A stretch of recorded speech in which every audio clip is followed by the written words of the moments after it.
Hello and welcome, everyone. A very good evening to you. And this time I'm in Thailand, Bangkok. Sawadee-ka. Victoria, how are you? Good evening. Good evening. Hello, everyone. Thank you for joining us today. Today we have really exciting conversation, and I hope we hear a lot of insiders information about India market, or we can ask questions for our guest.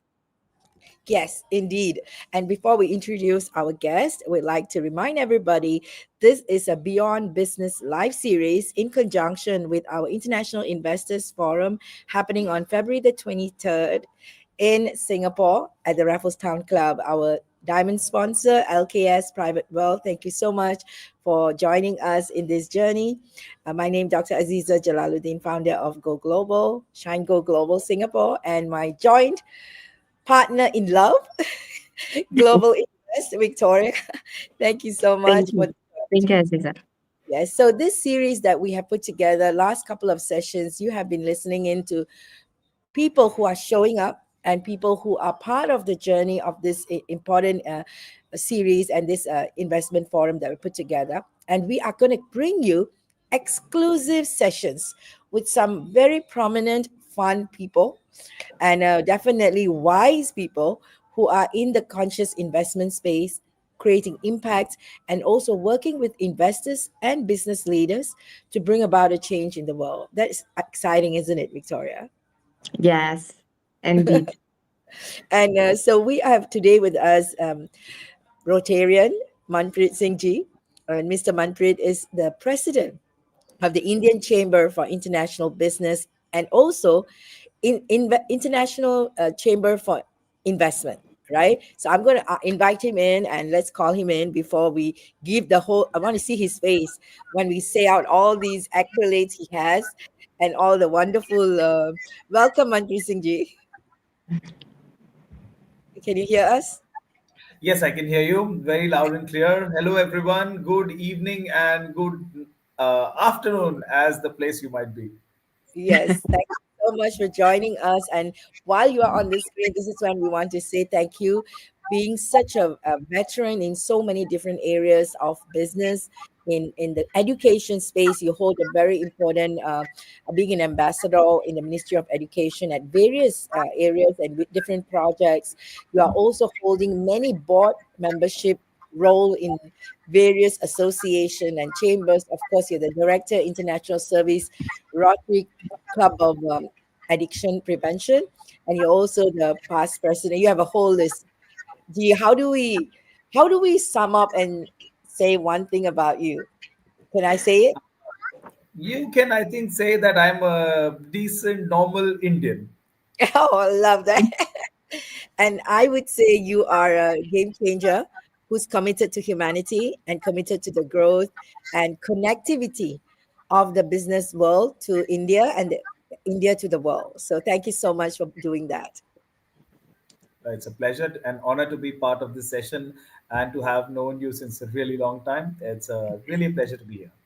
Yes, thank you so much. And today's session is very much about the Indian uh, growth community, and we have actually given the title that India's Next Leap: Innovation, Investment, and International Trade. So this conversation that we're going to have with you in the capacity of the president of Indian Chamber of International Business and International Chamber of Investment and Business, we would love to what we call pick your brain. Are you ready? Ready as ever. Yes. So, Victoria, let's start it.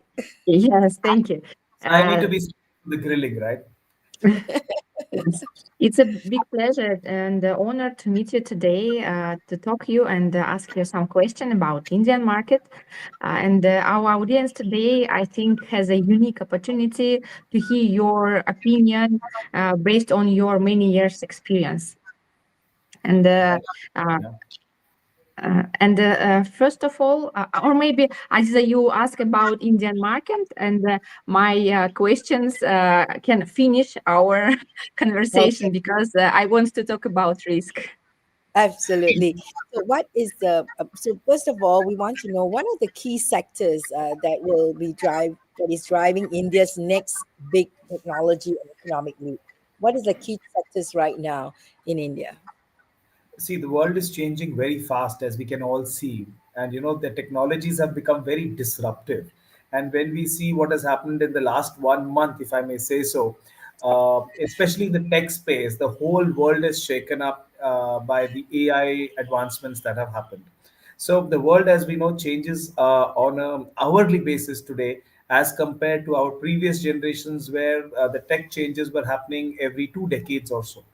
So, when you talk about India, well, the growth story and the strength of India is its people. And thankfully, we have quite a bit of that. And it has been the skilling which is very important. And what we find is now with the because I'm involved with the education sector quite a bit with the youth with skilling, there are a lot of changes. A lot of these the youth are being taken into the direction of technology, creativity, independent entrepreneurship. So it's not just about one company employing thousands of people. It's about 1,000 people coming together to employ a few thousand more.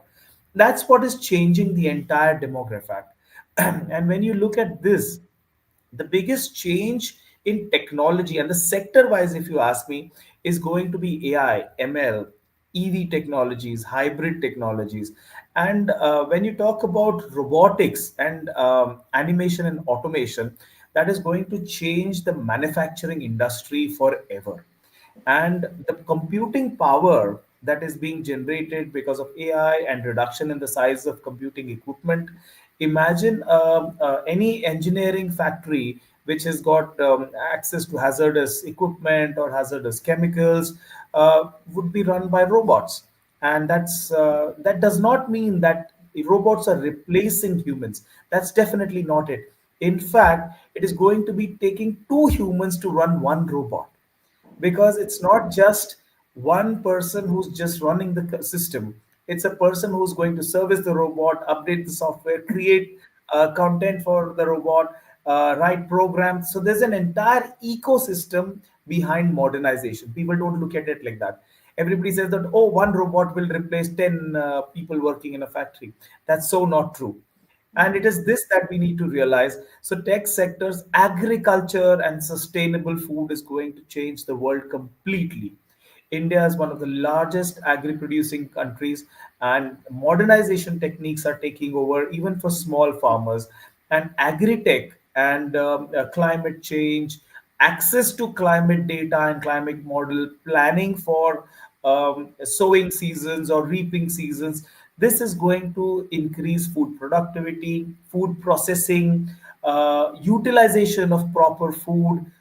These are the things that are going to change the future completely for the world. You're on mute, Aziza. Yeah, sorry. You're just giving so much of excitement on what are the potentials right now in India. And as much as we say technology is the game changer, and then there's all the other, it's a combination of the various elements, right? We always say technology is an enabler, and what we do with the industry makes all the difference. And in your journey, where you are talking about businesses that are getting invested in India, there is a growing number of investors coming out of India. And what are the various scope of investment they're looking at, and what do you feel the trend is going towards right now? I will give you one statement.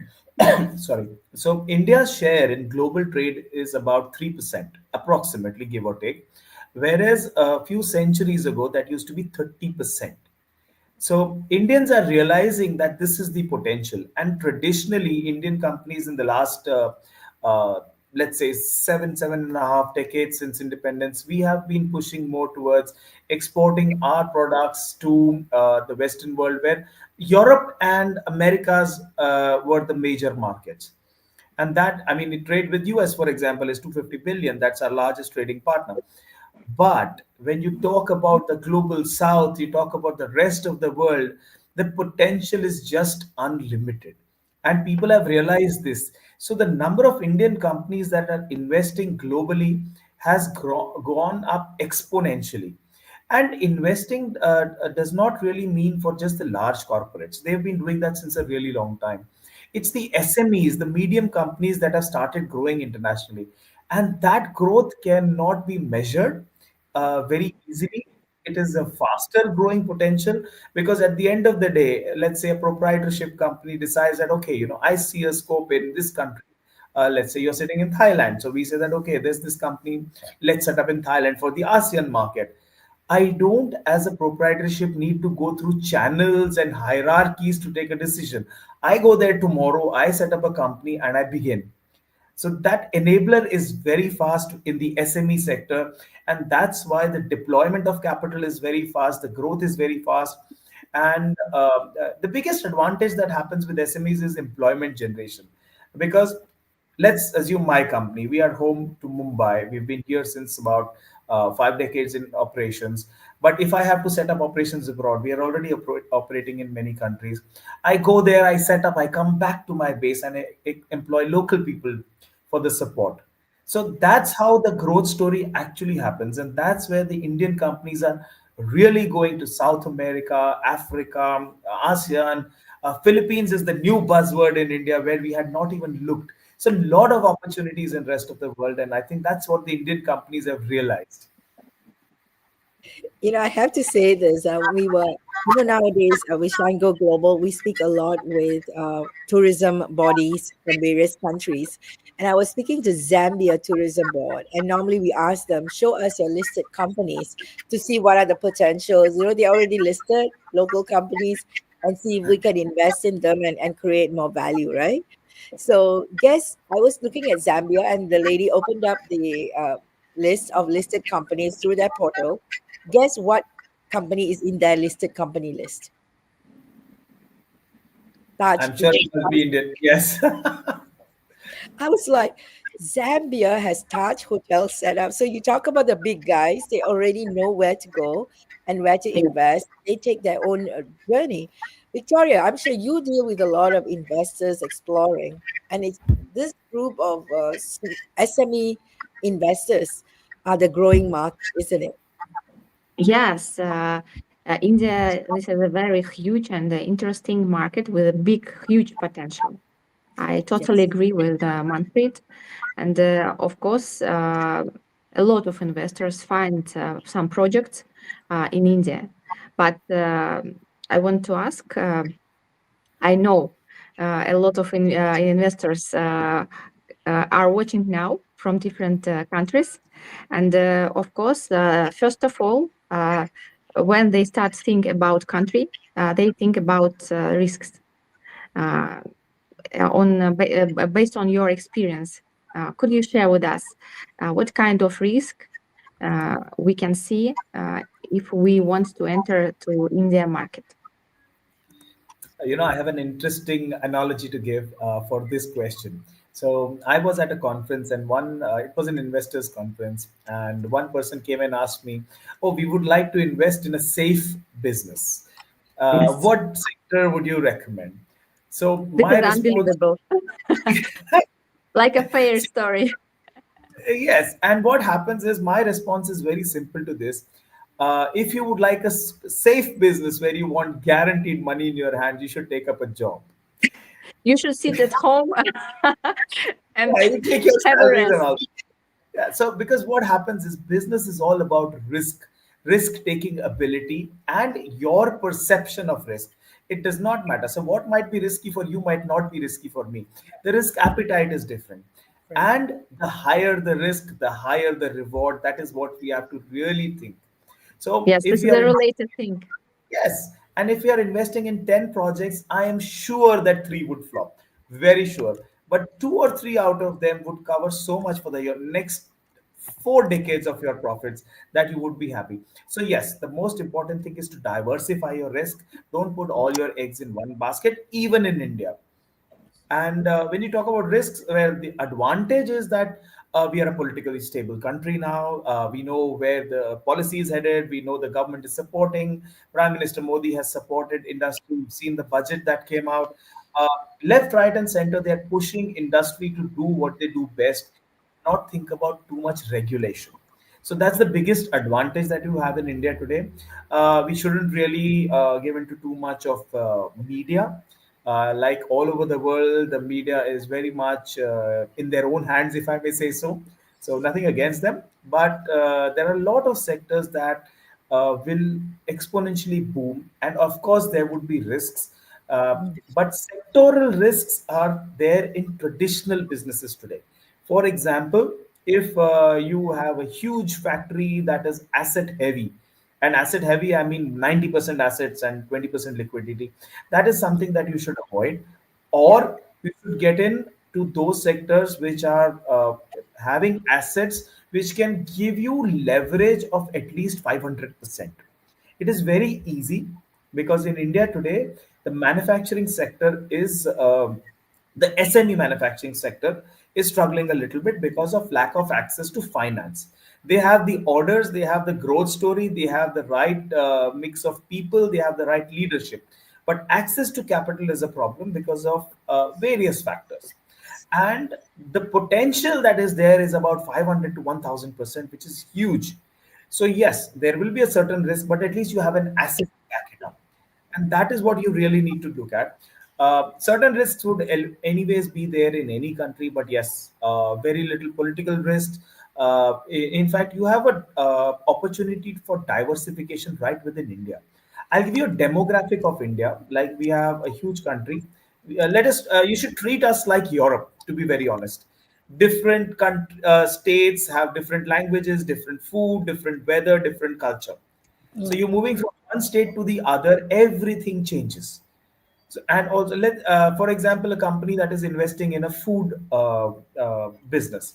So if this kind of a food business sets up in, let's say, if it is in seafood, if they set up in Bengal, for example, or Northeast India, it will do very well. Mm. But if you set up in North India, where there are just a few rivers and not much of an appetite for seafood, that business would not do so good.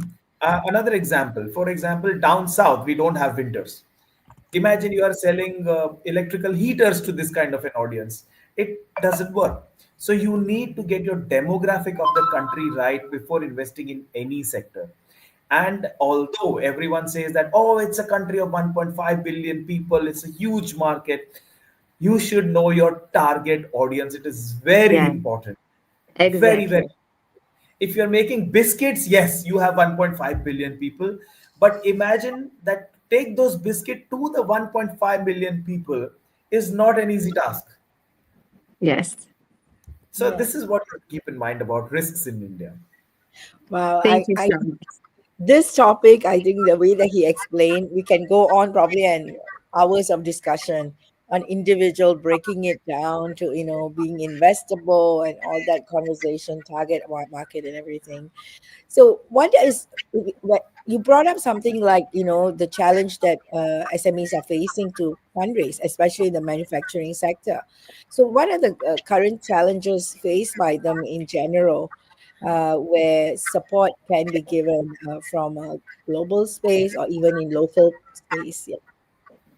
See, most of the companies that have already started with their next generation leading them. That is the kind of sector you should invest in, and because it gives you a growth story, they are aware of the changing dynamics. The older generation, it takes a lot of time for an outsider to convince them. I'm sure it's the same with the insiders also within the family. It's always a generation gap, even within our own households. But it's easy when the next generation has taken over, they're leading these initiatives, they have that appetite for growth. So it's a good business opportunity where the next generation has already taken over. So that's what you have to take in mind. Second thing is, what happens is when you talk about tech, AI, ML, there are huge number of startups that are coming up. You get the investment opportunities left, right, and center in hundreds and thousands nowadays, coming out of colleges, universities, schools for that matter. But you should go with something that has a POC in place, a proof of concept. A trial has to be not bookish, but it has to be a product in hand, a service in hand, tried and tested model. That goes a long way. This was something that we have been looking at, and exactly what you're talking about is the reason why International Investors Forum has been created. I mean, we were looking at all these big organizations. They are not structured. They do not sometimes know the power of equity funding because they are so worried that people are going to come and take away their business. So there's so much of myth in the equity market conversation, but at the same time, the potential is very, very huge. And this is where we want to unlock the mind first and then the money, where everybody can really take it forward and make it happen for their legacy they have created all these years to bring it to a family business and take it forward. So much of support is needed. So we want to say thank you, G, for saying yes for ICIB to be part of the supporting body for IIF. We really would love to see you. I know you have team members joining in. The UAE convener of ICIB, Madam Jennifer, has confirmed. The vice president is. Already said yes, and she's making the preparation, and we will be having you there. Are we planning for you to be here, or you have another? Of course, I will definitely try to be there myself. It's a lovely opportunity to interact with all of you. And, it's a learning for me also. It's a daily process. More than happy to support any initiative of Global Invest and Global. So I would love to partner in any way possible, any kind of support.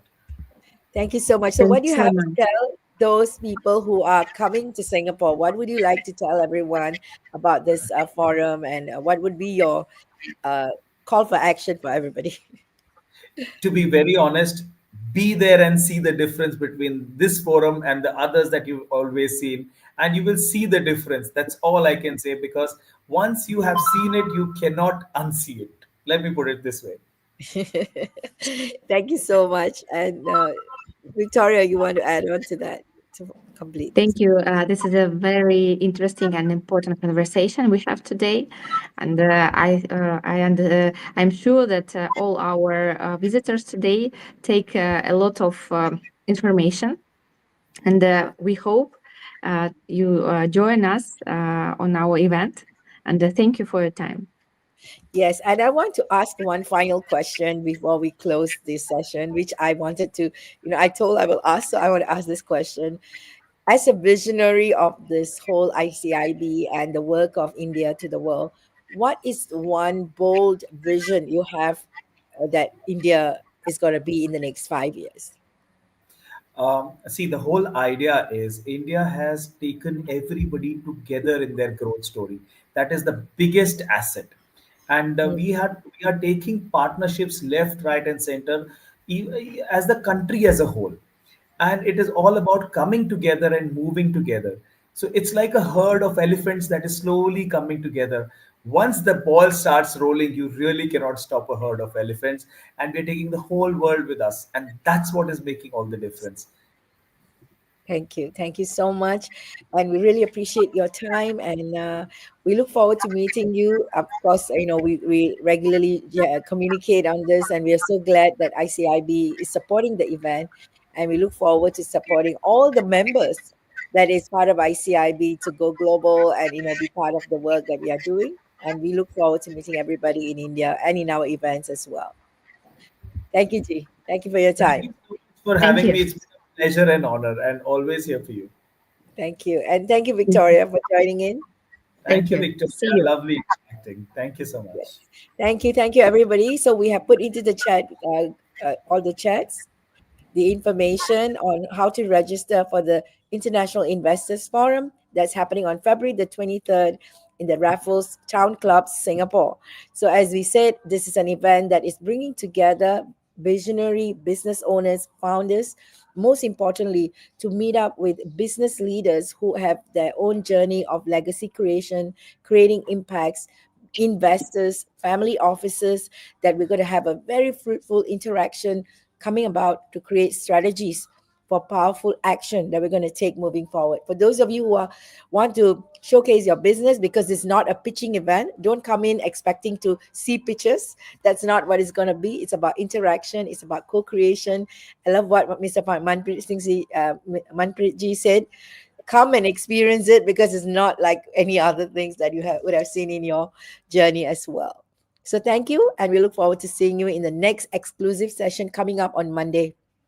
Thank you, and bye for now. Good night, and happy weekend.